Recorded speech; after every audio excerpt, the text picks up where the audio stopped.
تولد زغون أمه وقيتهم ولدهم تأززوا إفكسون شدشتان هذا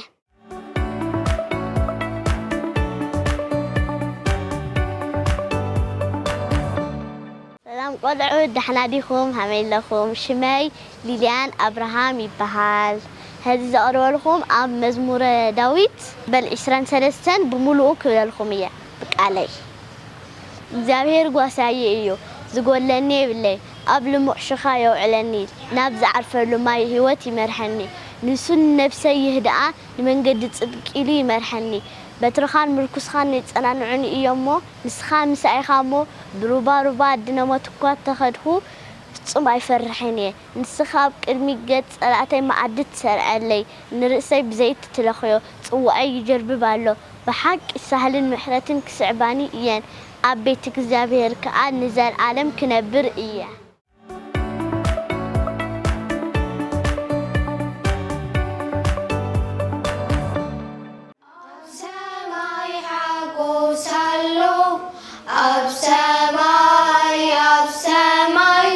Up samai hago salo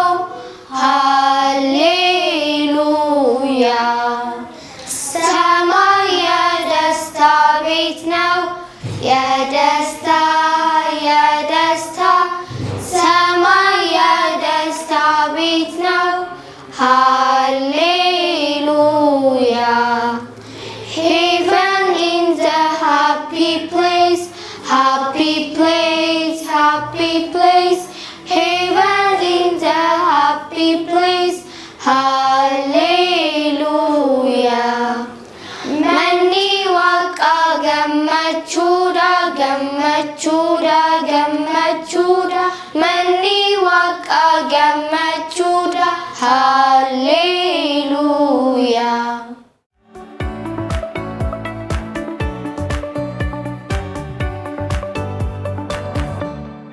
سلام حصانات كما يحكم كما يتقنيو دهاندهم نحنا دهان إنا أنا نمهرت سارة يزبحال حجي تاريخ كنقرأكم إيه أتو تاريخ ما دمو زيركب كابي مسيلكم كاب قدس مصحفنا أيو كاب قدس مصحفنا خوينو دمو سلا فطرة أيو نمهار زلنا لومي قدمي نشتي ጸሎት ክንግበር هراي እግዚአብሔር አምላክና ሁሉ ነገር ስለገበርና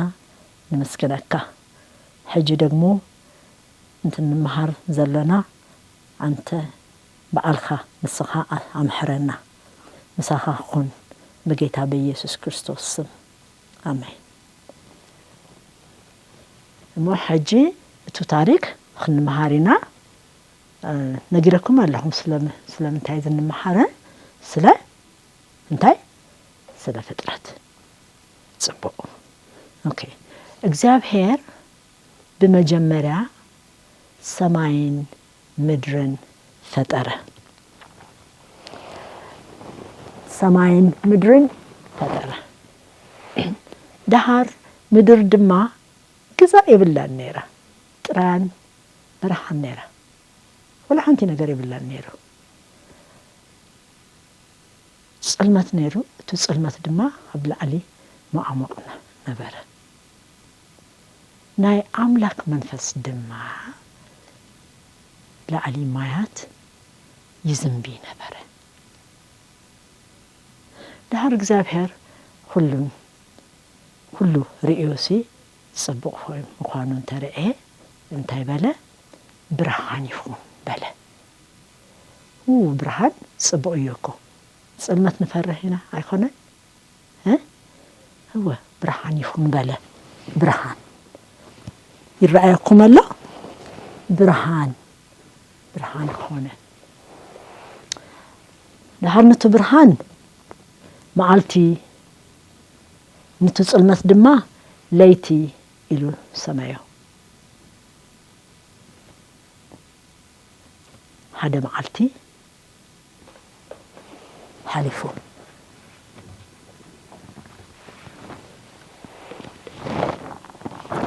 ካልአይቲ መዓልቲ ድማ እግዚአብሔር እንታይ በለ መስልኩም እንታይ በለ ኣብ መንጎ ሰማያት ጠፈር ይኹን በለ አበይ ኣብ መንጎ ሰማያት ጠፈር ኣብዚያሎ ጠፈር ይኹን በለ ድማ ማይ ነይሩ እቱ ማይ ድማ ንሓደ ወገን ይትዓከብ ኢሉ ሞቱ ማይ ተኣኺቡ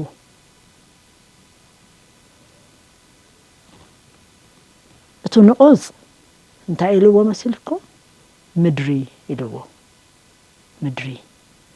እቱ እኩብ ማያት ድማ ባሕሪ ኢልዎ ኢሉ ሰማዮ ክልተ መዓልቲ ሓለፈ ተመዓልቲ ሓለፈ ብሳልሰይቲ ድማ እንታይ በለ እታ ምድሪ በቕሊ ዘርኢ ዘለዎ ታውፅእ ሳዕርን እውን ኣብ ውሽጡ ዘርኢ ዘለዎ ፍሬ ዘይፈሪ ድማ ፍሬ ዘይፈሪ እንታይ ኣእዋማትን ኩሉ ኢሉ ታውፅእ ኢሉ ከም ዝበለ ኾነ ይረኣይኩም ኣሎ ትፍረ ኣብዚ ድማ ቆንጆ ጽቡቕ ዝብላዕ ይጥዕመ መን ፈጠሮ እግዚአብሔር ኣምላኽና ፈጠሮ ሪኹም ጽቡቕ እዩ እዚ ኩሉ ኮይኑ ትንበልኦ ዘለና እትጣፍ ከምዝ ጣፍ ካልእ እውን ትጥራጥረ እውን ንሱ እዩ ዝፈጠሮ ብሰለስተ መዓልቲ ይኹን በለ ጽቡቕ ቱ ሰለስተ መዓልቲ ደሞ ሓሊፉ ቱ ሰለስተ መዓልቲ ከምዚ እውን ዘፈርህ ከምዚ እውን ዘፈርህ ኣለዎ ሓሊፉ ቱ ሰለስተ መዓልቲ ሓሊፉ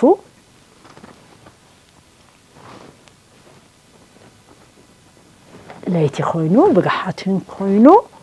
ሰለስተ መዓልቲ ሓሊፉ ብቱ ራብዓይ መዓልቲ ድማ ካልእ ነገር በለ እግዚአብሔር ንሱ ሁሉን ምግባር ይኽእል ድማ ሁሉን ነገር ይፈልጥ እንታይ ኢሉ መስልኩም ክልተ ዓበይቲ ብርሃናት ይውፅኡ በለ ይኹኑ በለ እቶም ክልተ ዓበይቲ ብርሃናት እቱ ዓበይቲ ብርሃን ፀሓይ እዩ ብርሃን ብመዓልቲ ዝስልጥን ማለት እዩ እቱ ንእሽተይ ደሞ ዝበሎ ወርሒ እዩ ወርሒ ድማ ብጽልመት ብለይቲ ይስልጥን እሞ ምስ ወርሒ ድማ ምንታይ ኣለዎ ከዋክብት ኣለዎ ብዙሕ ከዋክብት ዓበይቲ እዮም ኣብዚእና እቲ ዞም ከዋክብት ክንርኢ ዘለና ንእሽተይ እዩ ዝመስሉኒ ንእሽተይ እዩ ዝመስሉ ግን ኣይኮኑን ዓበይቲ እዮም ስለዚ ብዙሕ ከዋክብት ገይሩ እግዚአብሔር በጣም ብዙ ዘይቁጸር ክንቆጽሮ አይነኽእልን እቲ ከዋክብት ኣይኮነን ኣይነኽእልን ክንቆጽሮ ኣይክእልን እቱ ኣርባዓተ መዓልቲ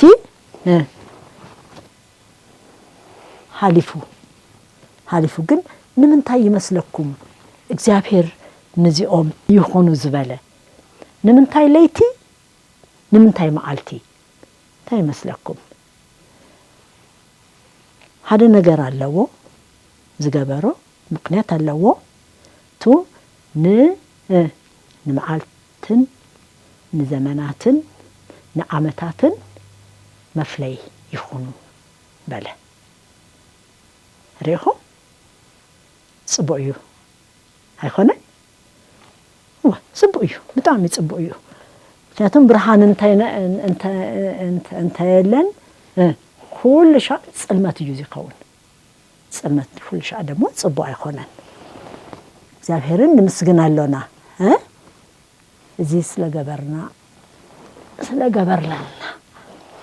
ኦኬ رابعي معلتي حليفو همشاي معلتي دما مزيو همشاي معلتي دمون تمصن تايبل እግዚአብሔር ማያት እንስሳት ታውጽእ ማያት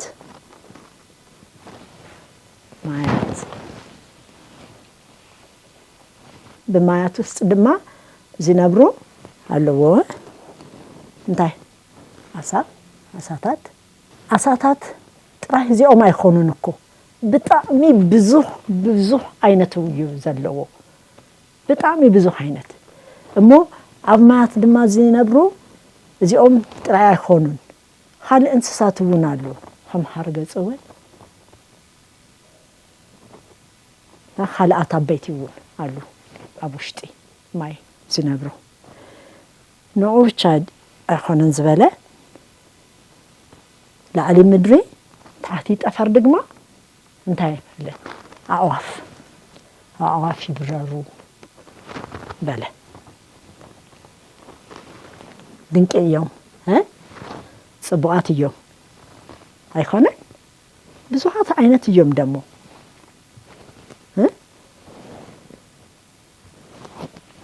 بزوحات عينات اليوم كلهم بسماعيو زبرزالو تحتي سماع لعلي مدري كلهم يبروا اليوم خنو بلا እግዚአብሔር ሆይነው صحبو شاد شاي معلتي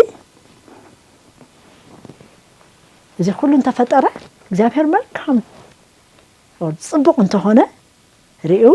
ጽቡቅ ሆይነው إلو كله شي دهار بشاد شاي معلتي توم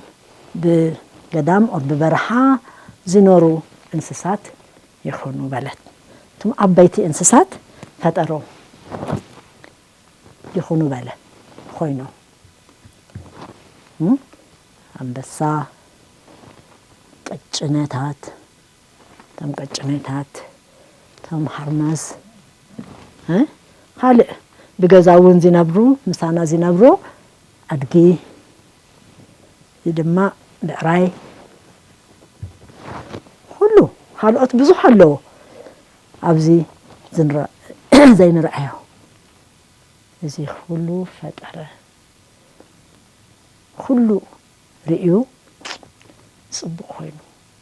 صبق يو بلا من يزبلا نقاروني እግዚአብሔር ተወከለ ይሁ እግዚአብሔር ሁሉ ፈጥሩ መልካም ሆኖ ርዩ دهار هذا ነገር حسيب እግዚአብሔር دا يزحسبه واي دما كل መልካም እዩ كل ጽቡቅ እዩ ጽሩይ ሁሉ ነገር بملكنا ሰብ نفطر እምበር بلا ሰብ ፈጠረ ተባይትን እንስተን ገይሩ ማለት አዳምን ሔዋንን ጽብጽቡቅ ምድሪ እዩ ዝፈጠረው ሁሉ አዘጋጅኡ አዳምና ሔዋን ፈጢሩ ሰብ ፈጢሩ حرة قداماي معلتي زبلنايو تو قداماي معلتي زبلنايو اهود يزبح اهود نمجمري معلتي اهود خالقيت معلتي دما سوني سالساي دما سولوس رابعاي دما ربو حمشاي دما حموس سادساي دما عربي نهنا بأربعين زتفترنا سب እግዚአብሔር ሰብ ዝፈጠሮ አርቢ ሻድሻይ መዓልቲ هراي بشادشاي معالتي سرا كله فصمو وديعو مرعايه كله صبو ايو ملكام ايو بلا دهار بتا شبعيتي شبعيتي معالتي دما انت يخونه مسلكو እግዚአብሔር ካብስርሁ عرف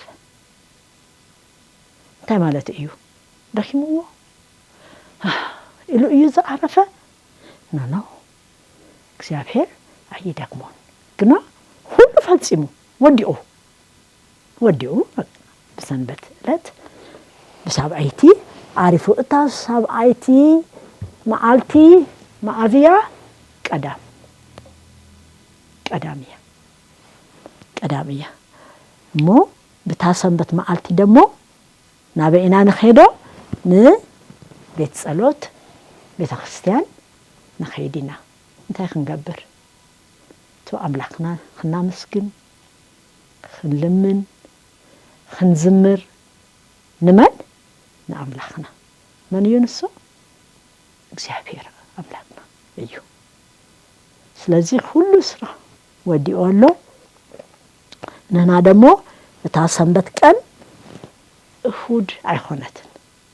ቀዳም ምክንያቱም ስራ ጀመረ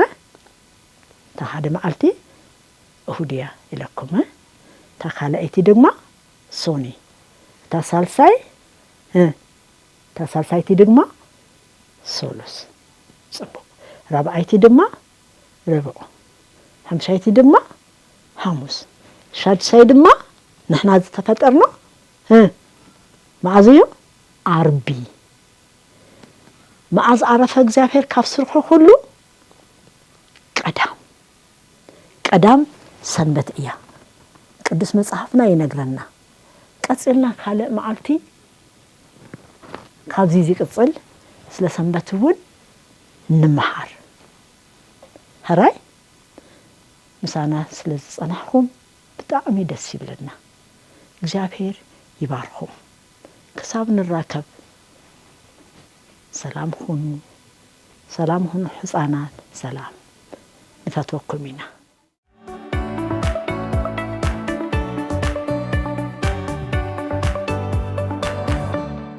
ولد زغين أمه وقيتهم من ولدهم تأززوا إفكسون شدشتان هذا معلتي سكوز بهانيرو حاتيرو أملاك ريودلي أبعا باي تساعدو شو أنا أملاك أمزهم تأميتو سم قايم أملاك قايم هرنيرو كلكم آيت بعصو حتى أتايتو بالنيرو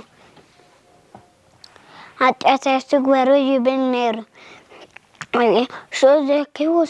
وصابيت ورد محابون لما أنت أبيت كاخوة أليلو هرايلو وريدو أبيتو غيدو أبيتو خيدو ينتهيلو أنا نزحنا نويا أملاك أنا زحانو ياتسانانا دموتو يا تنسي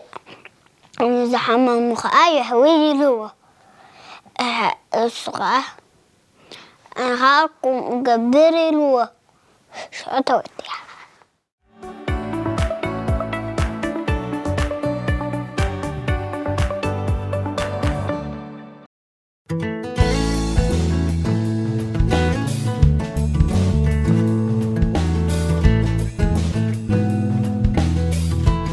سلام هزانات كما يغنيخوم نايلو مرئستنا 7 جيزي شوعته يوزبل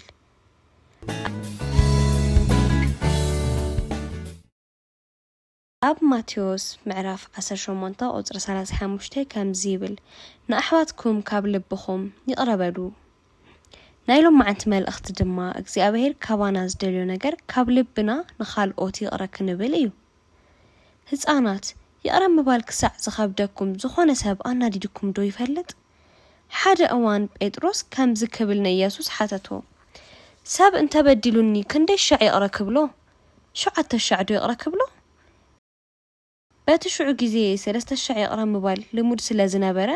ጴጥሮስ 7 ምባሉ ብዙሕ ኮይኑ ተራእይዎ።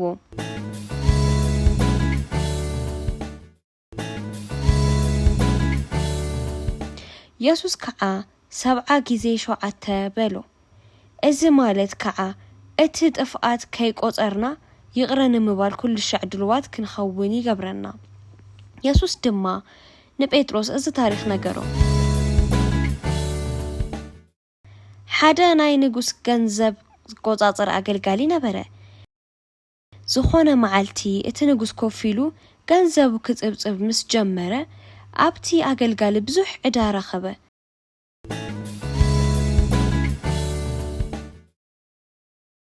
ሽዑ ዕዳኻ ክፈል ብምባል አጨነቆ። እቲ ንጉስ እቲ አገልጋሊ ክኸፍል ከም ዘይኽእል ምስ ፈለጠ ዘለዎ ንብረት ኩሉ ዋላ ደቁን ሰበይቱን ከይተረፈ ተሸይጦም ንክኸፍል አዘዘ። እቲ አገልጋሊ ድማ ኣብ ቅድሚ እቲ ንጉስ ወዲቑ በዛኻ ኩሉ ዕዳይ ክምልስ እየ ጊዜ ጥራይ ሃበኒ በሎ። እቲ ንጉስ ግና እቲ አገልጋሊ ዘለዎ ዕዳ ክምልስ ከም ዘይኽእል ስለ ዝተረድአ ሓዚኑ ደሓን ዕዳኻ ሓዲገልካ እሞ ብሰላም ኺድ በሎ። እቲ አገልጋሊ ከዓ ናተሓጎሰ ወፂኡ ኸደ። ሽዑ እቲ አገልጋሊ ናብ ገዝኡ እንትኸይድ ኣብ መንገዲ ቅድሚ ነዊሕ ጊዜ እቲ አገልጋሊ ልቓሕ ሂብዎ ዝነበረ ሰብ ረኸበሞ።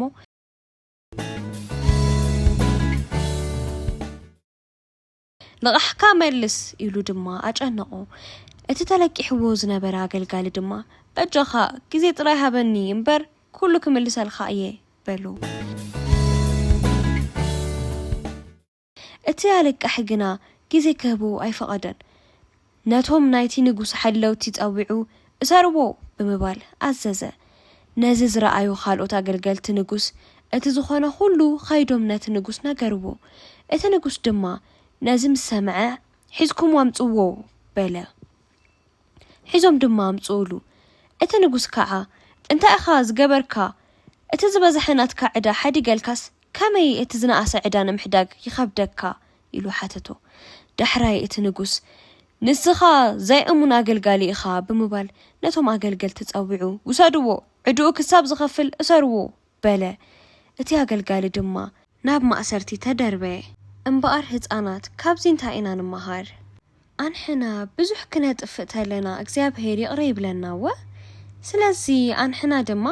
ከምቲ ብዙሕ ይቕረ ዝተብሃለልና ብዙሕ ድማ ይቕረ ክንብል ኣለና ማለት እዩ። ስለዚ እግዚአብሔር ንኻልኦት ሰባት ይቕረ በሃልቲ ምሕረት ገበርትን ለዋሃትን ክንኸውን እዩ ዝደሊ። እምበኣር ህፃናት እዚ ክንገብር ድማ ኣምላኽ ይሓግዘና። ናይ ሎም መዓልቲ ታሪክ እዚ እዩ ዝመስል። ኣብ ቀጻሊ ብኻሊእ ታሪክ ክሳብ ንራኸብ ደሓን ቀንዩ። ሰማይ ሓጎስ ኣሎ ኣብ ሰማይ ኣብ ሰማይ ኣብ ሰማይ ሓጎስ ኣሎ ሃሌሉያ። ሰማይ የደስታ ቤት ነው የደስታ የደስታ ሰማይ የደስታ ቤት ነው ሃሌሉያ። Heaven is a happy place, happy place, happy place. Heaven is a happy place, hallelujah. Mani waka gammachuda, gammachuda, gammachuda. Mani waka gammachuda, hallelujah.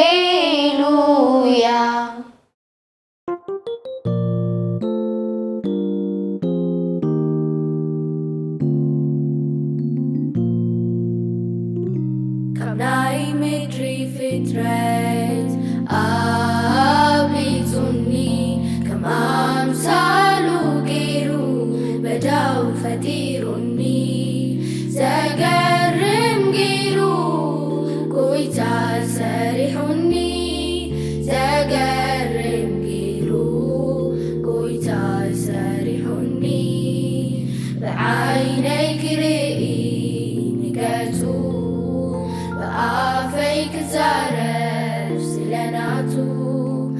مزانيك سمر نقالاته بقاريك خير لمجدو دسيلوني يا ناس مخوانيناتو دسيلوني يا ناس مخوانيناتو دسيلوني يا ناس مخوانيناتو دسيلوني يا ناس مخوانيناتو كابلاي مدري فترة أبليس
እግዚአብሔር አምላኽ አሰራርሓ ፍጹም ይነሩ እንታይ ዳ ሓጢአት አምጪዎ እንድሕሪና ምርጫና ንሕና አምጪናዮ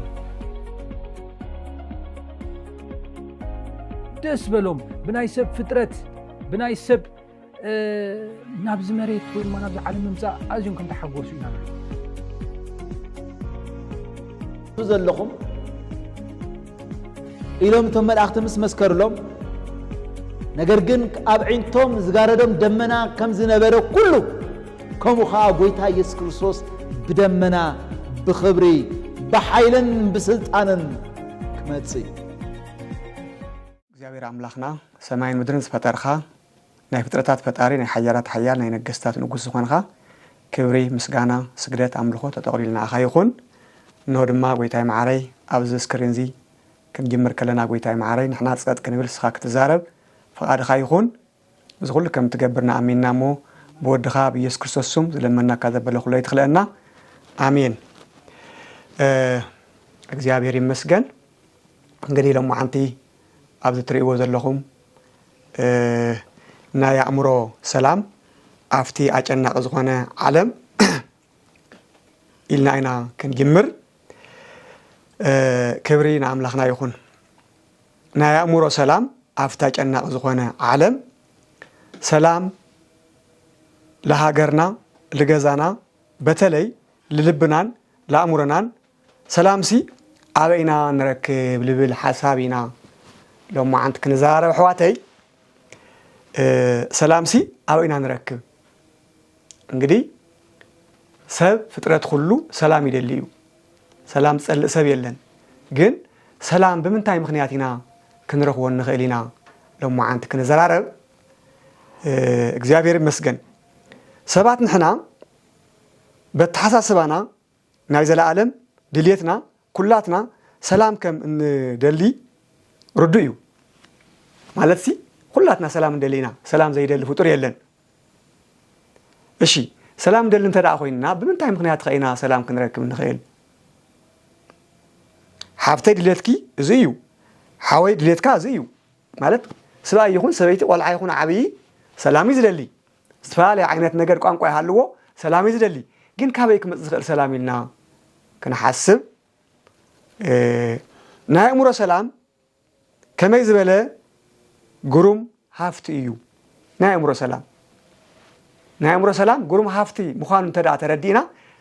ከመይ ጌርና ኸኢና ናይ ኣእምሮ ሰላም ክነምጽእ ንኽእል ሕዚ እውን ሕቶ ኢና ዘለና እዚ ዓይነት ሰላምታ እዚ ኣብቲ ግጭት ተስፋ ምቁራጽ ዓመፅን ሽግርን ኣብ ዝበዝሖ ዓለም ኢና እንነብር ዘለና ስለዚ ኣፍታ ብሓጢአት ዝተወሓጠት ምድሪ ሰላም ዶ ክንረክብ ንኽእል ኢና ሽካዕ ሕዚ ኣብ ሕቶ ኢና ዘለና እሺ እምበኣር እቲ ዓብይ ድልየት ዘሎ ብዙሓት ዝና ገንዘብ ብምእካብ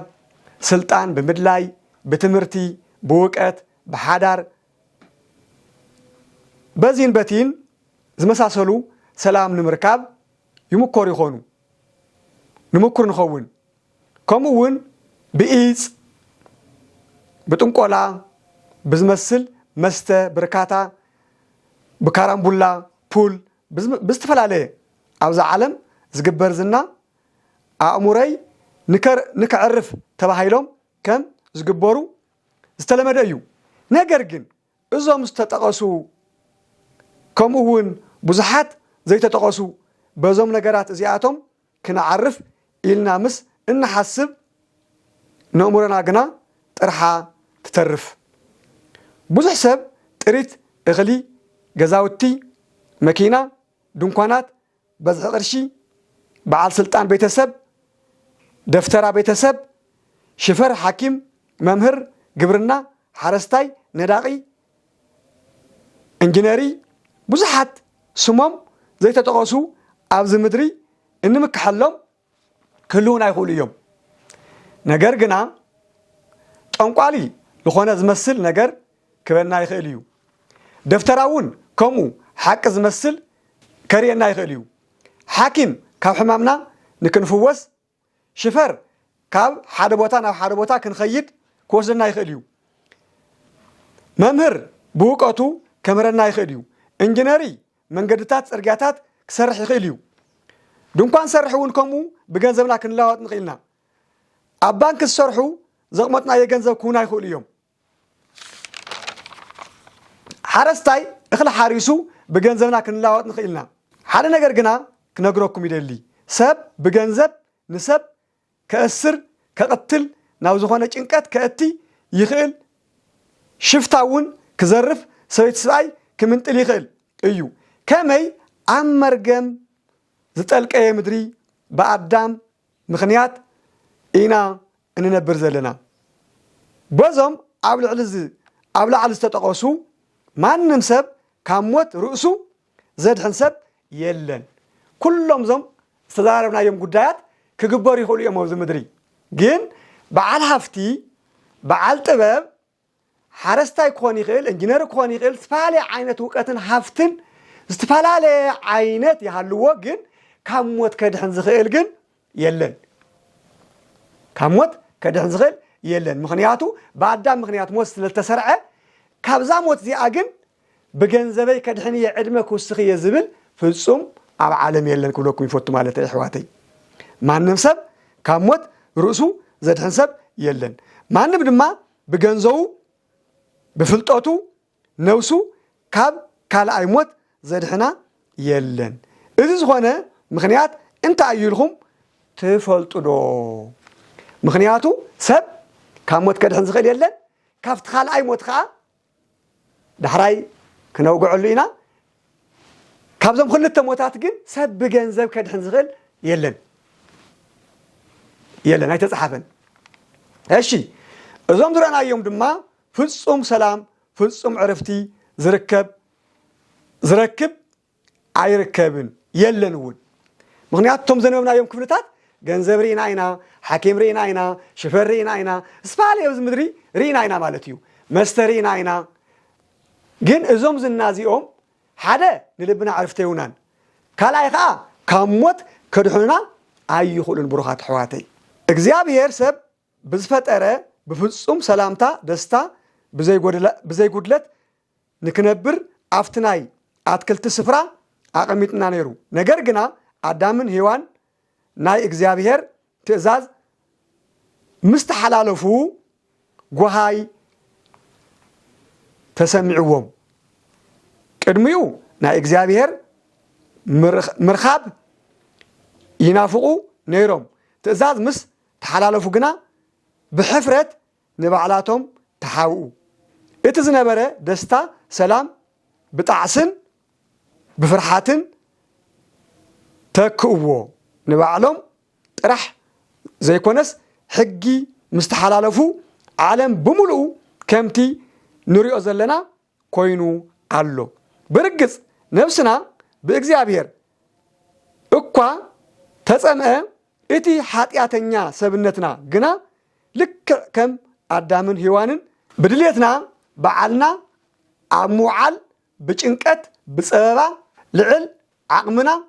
ብምሕሳብ ኢና እንምላእ ብናይ በዓልና ሓሳብ ምስ ሓሰብና ቁፅሪ ዘይብሉ ሽግር ኣብ ልዕሊ ሽግር እናወሰኽና ንኸይድ ብናይ ዓለም ደስታ ዝመስል ብተጸራሪ እናወሰኽና ንኸይድ ምሸት ብሓጎስ ንግሆ ህውከት ንግሆ ብሓጎስ ቀትሪ ዕብዳን ቀትሪ ብሓጎስ ምሸት ብህውከት ዝተቃየረ ህይወት ሰቆቋን ሓጎስን ዝተደባላለቀ ዝተመሳቀለ ህይወት ንነብር እሺ ብሩኻት ኣሕዋተይ እዚ ካብ ኮነ ህይወትና ካብ ትረአናዮ መጀመርታ ንሕና ክንፍጠር ከለና ካብ ኣዳምን ሔዋንን ኢና ተፈጢርና እግዚአብሔር ዝሃቦም ትእዛዝ ተዘይፍርሱ ነይሮም ኣይሞትና ነርና ይቅርታ ምክንያቱ ኣዳም ሔዋን ትእዛዝ እግዚአብሔር ተዘይፍርሱ ነይሮም ሲ ኣይሞትና ነርና ነገር ግን ትእዛዝ ብምፍራሶም ኩሉ ሞት ኣምጽዮሙልና እዚ ሞት እዚ ድማ ኩሉ ተሰሪዕሉ እዩ ካብ ሞት ክድሕን ዝኽእል ሓደ እኳ يلن كاب حمد تفتيرنا ناب حمد كتملس إخا استبهاله أدم نزرع أدم كله يو كاب زغر ماكم جنا حمد زخبرتهم أحواتنا دومم حمد زي تشفنا عصمتم قبل علي مريت وديقو أمورا بالعوام كلبي قوتتوام لعلمرقم كويننا نركب عبوتاتنا زي قورو جبري ودي مسودي قوال مسقوال سد زخونة التاوي ركب بمفلس آمن دم بمفساسن مدرنا تقلق يا تركب بروحات حواتي كابزغلو نوصلو من قدي على هو برقص الله أنا مسكرية أنت حاسية عملاق يفرد بروحات حواتي رقص أني أيه مخنياتو كابزنا جرازي نوصلو من قدي حدا من قدلو سلز لوتني فلت يعني من كم دلوت أن كابزنا جرازيهم كابزنا جرازيهم مطرح حدا أنا نيرة مالتيو نيرة يقولكم الله خجن نيرة مالت لو خنا لو ترخيبه مالتيو إجابير مسجن أشي كبرين إجابير يخون مخنياتو زمن تقصنا يومنا عالم زنانا عالم خناتات هاي ممسيوملنا موتهم ممسيوملنا مالتيو بزحات حواتنا ومرا بالعوام بزحات حواتنا خلوي قوتيتوهم إذا حمد خانا حمد كتوردي خالت بحالتسي نسا زي رخو سوات اللو مالتيو ودي قوال مسقوال تجبر زي قبا قبل عسبيت خاسبيتي قبل عسباي خاسباي سبيت سباي المقشاك خير كله كالي سباي عارك زبها النجر قوادنيا زبها النجر لا تف زوم نجرازي يوم جن مرجم يوم بروحات حواتي እግዚአብሔር በዘመነ ነገራዚያም ይحጎስንዩ እሺ ኢየሱስ ክርስቶስ ሰላም ናይ ሰላም ምንጪ እዩ ምክንያቱ ሰላም ክንረከሉ ንኽእል መንገድ ብምንታይና ተይለኩም ኢየሱስ ክርስቶስ ንልብና ተዳጋቢዝናዮ ሰላም ኣብ ልብናይ ምንጩ ማለት እዩ ወላል ተፈላለየ አይነት ነውጽ ይሃሉ ወላል ተፈላለየ አይነት ጦርነት ይሃሉ ወላል ተፈላለየ አይነት ችግር ይሃሉ ኢየሱስ ክርስቶስ مدحانيت مخانو تدا تردينا للبنان تدا غابيزنايو كمت مرعات مرعاويا كمت مرعاون مرعاتو سلام كنبر نجمر نخيلينا بروخات حواتي اشي اذي ابلع على تتقسه نا عالم مدحن نلبنا تزي غابيزنايو ابز مدري اننورو نابرا بفصوم بسلام كنبر عين خيلن اينا بخمينا سلام نركب انت دا إلنا بفلسطم لبنا بفلسطم حسابنا بفلسطم ماننتنا إيسوس كريستوس ود إغزابير قدم عالم مفتارو سماي كي تمسرته مدري كي تفتره زنبره زلو زمص ناي فطور ناي فتاري ملك تحيزو اب مريم ماصن كحدر ناي سب ملك كلبس بزي سبعي زري كولد كسع كندزينا عالم زفكره نزغوي تازي دومو كم زفسسلنا سغو كم زقرسلنا منتانا كم زموتلنا كموت كم استنسأ تنساينا حيزو كم استنسأ ناب سماي كم زعرقه منتانا او يماناي املاك كوينو كم زمالدلنا انت اميننا اندغنا كمتين سماي كعركلو بعال بيتروس بعينهم زرعيو كومو دما بخبري كمص كوسدنا إلنا تامينا ጭንቀትና ከራግፈልና እሙን ሐቀኛ እዩ እሺ ሓደ ቅድም ፍጥረታት ኩሉ ከም ዝነበረ ክልተ ካብ ማርያም ሰው ኮይኑ ከም ዝተፈጠረ ሰለስተ ኣብ መስቀል ከም ዝተሰቀለ ራብዓይ ናብ መቃብር ከም ዝተቀበረ ሓምሻይ መቃብር ፈንቂሉ ከም ዝተንሰአ ሻድሻይ ናብ ሰማይ ከም ዝዓረገ ሻብዓይ ኣብ ሰማይ ኮይኑ ኣብ የማን ኣምላኽ ከም ዝማልድ ሻምናይ ንፍጥረት ኩሉ ንሰባት ወንጌል ምስተሰበኸ ናፍቲ ዘለዎ ስፍራ መጽዩ ከም ዝወስደና እዞም ካብ ሓደ ክሳዕ 8 ዝተዘርዘሩ انت امنا تاشعي دمو كاب حاتياتنان بدلنان كم زنصهنا عشراي منفسو ناب حق زبله كم زمرحنا انت امنا ابز مدري سلام لنا بروخات حواتي خالي وقت يكون زرلي ኢየሱስ ክርስቶስ ፍጹም ልብኻ መሃብ ደሙ ከም ዘንጠልጠለ ስጉኡ ከም ዝቆረሰ ምእንትናይ አዳም መርገም መን ኾን ሓገዞ ክርስቶስ ሲ አፍቲ ቃራና መስቀል ከም ትትሪዎ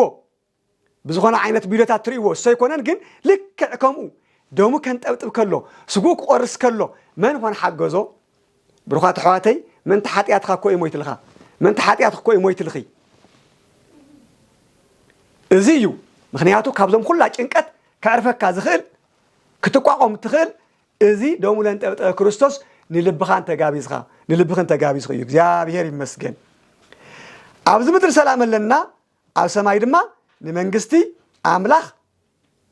የብቅዐና እዚ ሓቂ እሙን እዩ እዚ ካብ ዝሓልፍ ሰማይ ምድርን ክሓልፍ ይቀልል أحواتي إذين حزون أي مشين حزون لزقوي تازي نمقبل أي مشين نزقوي تازي شمو يسوس مسيح كريستوس أمانيل ربي استفعله زمثل سمو كانت هالو يسوس زلوا هيوت علو يبلنا قالك زيادة يسوس زلوا انت هالو هيوت علو ኢየሱስ ዘለዎ ህይወት አሎ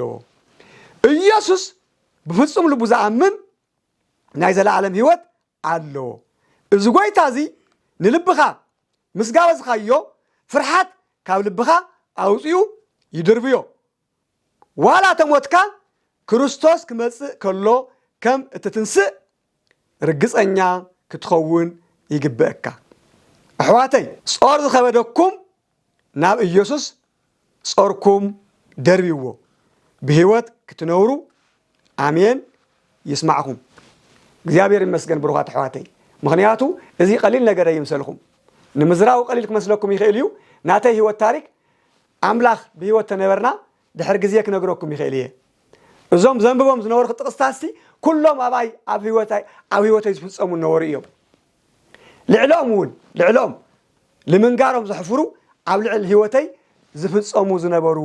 እዮም ብሩኻት ኣሕዋተይ ካብዚ ነገር እዚ ሓራ ከውፀና ዝኽእል ግን መን እንተዳኢልኩም እቲ ዝሞተ ክርስቶስ እዩ ክትዘናግዕዎ ዘይግበአኩም ግን ክርስቶስ ዝብሎ ብዛ ዓለም ብሚልዮናት በሽሓት ዝቁፀሩ ኣለዉ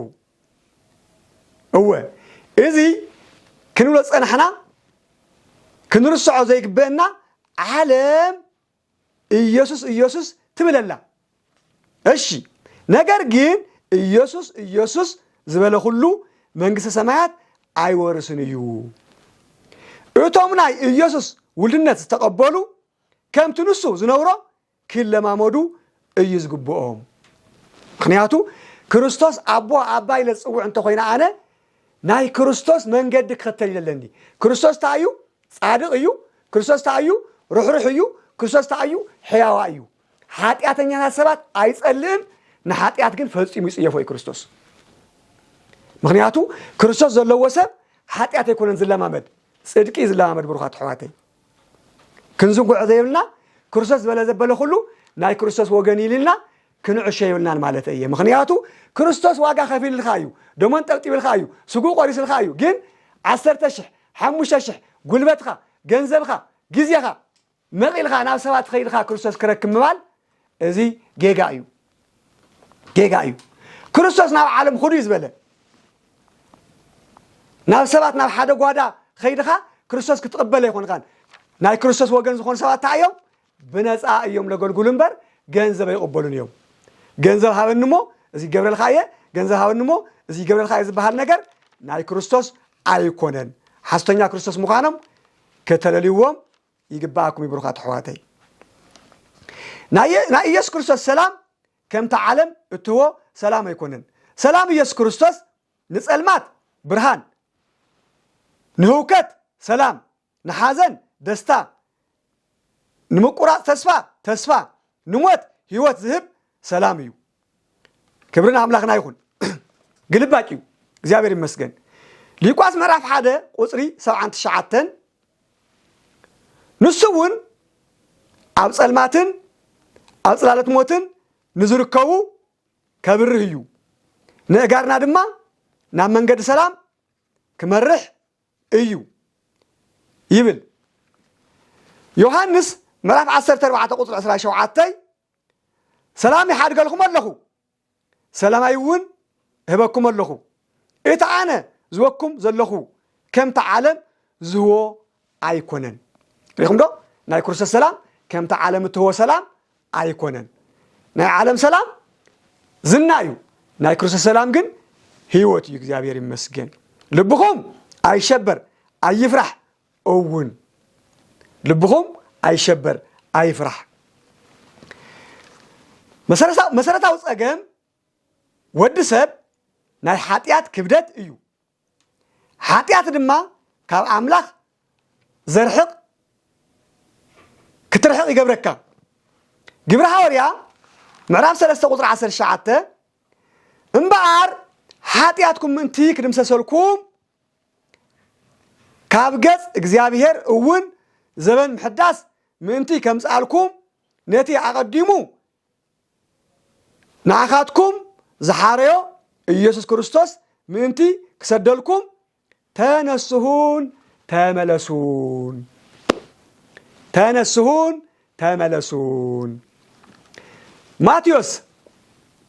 ማቴዎስ ኢየሱስ ክርስቶስ ኣብ ምዕራፍ 11 ቁጥሪ 28 አቱም እትጽዕሩን ጸር ዝኸበደኩምን ኩልኻትኩም ናባይ ንዑ አቱም እትጽዕሩን ጸር ዝኸበደኩምን ኩልኻትኩም ናባይ ንዑ አነ ክዕርፈኩም እየ ቀዳማይ ዮሐንስ ምዕራፍ 1 ቁጥሪ 9 ኃጢአትና እንተ ተናዘዝና እግዚአብሔር እሙን ጻድቅን ስለዝኾነ ንኃጢአትና ይቅር ክብለልና ካብ ኩሉ በደልናን ከንጽህና እዩ ቀዳማይ ጴጥሮስ ምዕራፍ 5 ቁጥሪ 7 ንሱ ይሓልልኩም እዩሞ ንኹሉ ጭንቀትኩም ኣብኡ ኣውድቕዎ ዮሐንስ ወንጌል ምዕራፍ 1 ቁጥሪ 12 ነቶም ኩሎም ዝተቀበልዎን ብስሙ ንዝኣምኑን ግና ውሉድ እግዚአብሔር ክኾኑ ስልጣን ሃቦም ነቶም ኩሎም ዝተቀበልዎን ብስሙ ንዝኣምኑን ግና ውሉድ እግዚአብሔር ክኾኑ ስልጣን ሃቦም ኤፌሶን ምዕራፍ 2 ቁጥሪ 8-9 ንክርስቶስ ብምእማን ብጸጋ ኢኹም ዝድሓንኹም እዚ ከዓ ውህብቶ እግዚአብሔር እዩ እምበር ካባኻትኩም ኣይኮነን ሓደኳ ከይምክሓስ ብግብሪ ኣይኮነን ሓደኳ ከይምክሓስ ብግብሪ ኣይኮነን ይብለና ኣሕዋተይ ምክንያቱ እዚ ቀሊል ነገር ኣይኮነን መጽሓፍ ቅዱስ ብምሉእ እንተዳሪእና እዚኣ ሪኢኹምማ መጽሓፍ ቅዱስ እያ እዛ መጽሓፍ ቅዱስ እዚኣ ኣነ እኳ ዋላ ትጋገየ ተዘንብበልኩም እዛ መጽሓፍ ቅዱስ እዚኣ ግን ኣይትጋገን እያ ብሩኻት ኣሕዋተይ እዚኣ ሓቂ ሒዛ ዘላ ካብ ዘፍጥረት ጀሚራ እሽካብ ራእይ ዮሐንስ ታያ ትዛረብ ናይ ክርስቶስ ኣብ ብሉይ ኪዳን ከም ጽላለት ክርስቶስ ክመጽእ ምዃኑ ብዝተፈላለየ ዓይነት ምክንያት ንነቢያት ይዛረቦም ነይሩ ኣብ ሓድሽ ኪዳን ግን ቁልጭ ኢሉ ክርስቶስ ባዕሉ መጽእ እዩ ከም ትረኣኹም ዓንተ ወለነምናዮ በዓል ጴጥሮስ ብዓይኖም ሪኦም እዮም ብደመና ካርክ ከሎ እንደገና ከምቲ ብዓይኖም ዝረእይዎ ክምለስ እዩ ፍጥረት ሁሉ ብሩኻት ኣሕዋተይ ካሊእ ጥበብ ይኾን ዘድልየና ፍጥረት ሁሉ እቶም ንክርስቶስ ዝሰቐልዎ ከይተረፈ ክትንስኡ ብዓይኖም ክርእይዎ እዮም ነገር ግን ሓደ ነገር ኣርጊፀ ክነግረኩም ዶ ብሩኻት ኣሕዋተይ ኢየሱስ ክርስቶስ ዘለዎ ህይወት ኣለዎ ኢየሱስ ክርስቶስ ዘይብሉ ግን ሕዚ ተፈሪዱ ሽሕ ሰብ ዲኻ ቀቲልካ ኢየሱስ ክርስቶስ እመን ክትድሕን ኢኻ ዝኾነ ዓይነት ሓጢአት ግበር ኢየሱስ ክርስቶስ ከም ዝሞተልካ እንተ ዳ ኣሚንካ ክትድሕን ምዃንካ ርግፀኛኹን ዓለም ዘይትብሎ ነገር የለን ገዛ ዘቃጸለ ኣይድሕንን ሰበይት ኣይዝኸደ ኣይድሕንን ገለ ገለ ገለ ክንደልና ንቆፅሮ ኖ መጽሓፍ ቅዱስ ከምኡ ይብልን ሰብ ሁሉ ሓጢኡ ክብሪ ኣምላኽ ሲኢኑ ሓጢአት ገደብ የውልን ይዕበይናስ ሓጢአት እዩ ግን ኢየሱስ ክርስቶስ እንተዳ ኣሚንኻ ግን ሓወይ ክትድሕን ምዃንኻ ርግፀኛ ኮይነ ክነግረካ ይደሊ ብሩኽ ሓወይ ብሩኽ ተሓፍተይ ኢየሱስ ክርስቶስ ምእማን ማለት ዕሽነት ኣይኮነን ብልጥነት እዩ ኣብዚ ምድሪ ሰላም ኣሎ ኣብ ሰማይ ከዓ ናይ ዘለዓለም ህይወት ኣሎ ሰብሲ ከመይ ይትንስእ ኖ ይትንስእ ኣነ ሓረስታ እየ መሽላሓር ዘርየ ሓንቲ ፍሬ ዘርየ እያ ምስ ሓመድ ምስ ተቀላቀለት ዝናብ ምስ ወቅዓ ካብ ክልተ ሽማግን 1700 ፍሬ ቆፂረ እየ ሓንቲ ኳ ዘርያ ብሩኻ ተሕዋተይ ንሕና ከዓ ክርስቶስ ተኣሚንና ምትንሳስ ንእግዚአብሔር ዝኸውዶ ነገር የለን ዕትሮሲ ንሰራሕዩ መን ሰሪሕ እንደይብል እዩ ካፍቲ ልዕልኻኸ ናፍቲ ኣቕሙጠን እንደይብል እዩ ዕትሮ ስራሓት ሰብ እዩ ንሕና ንእዞ ላብልናይ ነቕሙጦ ንሕና ከዓ ናይ መን ኢና ናይ እግዚኣብሔር ዕትሮ ኢና እቱ ዝበለና እንተ ኣሚንና ክንድሕን ሰማይ ብቃሉ የፅንዕዎ ምድሪ እውን ብቃሉ መስሪትዋ ባሕሪ ኣሎ ብትሕቲ ምድሪ ግን ፀኒዓ ትነብር ምድሪ ሰማይ ከዓ ባላ ይውልን ፀኒዑ ይነብር ስለዚ ብሩኻ ተሕዋተይ ኢየሱስ ክርስቶስ ምእማን ብልጥነት እዩ ኢየሱስ ክርስቶስ ምእማን ብልጥነት እዩ ኢየሱስ ክርስቶስ ምእማን ብልጥነት እዩ ናይ ዘድሕነኒ ናይ ኣብዚ ቦታ እዚ ጠጠው ክብል ዝገበረኒ ኢየሱስ ክርስቶስ እዩ ዋላ እንተ ሞይተ ክርስቶስ ክመፅእ ከም ዘሎ ክመፅእ ከሎ ከም ዝትንስእ ርግፀኛ እየ ኣነ ታሪከይ ብዙሕ ይሕዋተየ ልፈልጡ ንዕርኽተ የለው ግን ሕዚ ታሪከይ ለዊጥዎ እዩ ክርስቶስ ንኣኻ እውን ኣይመሸየን ታሪክኻ ክልወጥ ብጦርነት ታሪከይ ልወጥን እዩ እስኻ ምስ ሞትኻ መን ክነብራ እዛ ምድሪ እዚኣ እኮ ንበሩላ ኢልና እዩ ኣልምዕዋ ኢልና እዩ ለኣና ይሂብና እስኻ ሞይትኻስ ብድሕረኻ ምድሪ መን ይነብራ ኢልካ ትሓስብ ምድሪ ምስ ፀንተወትሲ ልመን ትኾይንካ ትሓስብ ብሩኽ ሓወይ ብሩኽ ተሓፍተይ ክርስቶስ ይፅውዕካ ኣሎ ክርስቶስ ይፅውዕክ ኣሎ እግዚአብሔር ይመስገን እግዚአብሔር አምላክ ስለዝነበረና ጊዜ ስለዝነበረና ሰዓት ነመስግነካ ኣለና ነኽብረካ ኣለና እንሆ ናይ ምሕረት ዘብዛሕካለይ ንትውልድ ኩሉ ምሕረት ክተብዝሕ እልምነካ ኣለኹ እንሆ ትግርኛ ተናጋሪ ዘበለ ኩሉ ኣብ ስምየን ባዕሉ ባዕሉ ይቃተል ባዕሉ ባዕሉ እግዚአብሔር አምላኸይ ብዙሕ ሽግር ኣለሞ ጎይታይ ማዕረይ ሽግራት ትቐርብ እስኻ ኢኻ እሞ እተን እሙናት እዳውኻ ናብ ስምየን ዘርጊሕኻ ምሕረት ክትገብር ይልምነካ ኣለኹ እዚ ኩሉ ክልምነካ ከለኹ ብወድኻ بኢየሱስ ክርስቶስ ስም ዝለመናካ ዘበለ ኩሉ ኣይትኽለና አሜን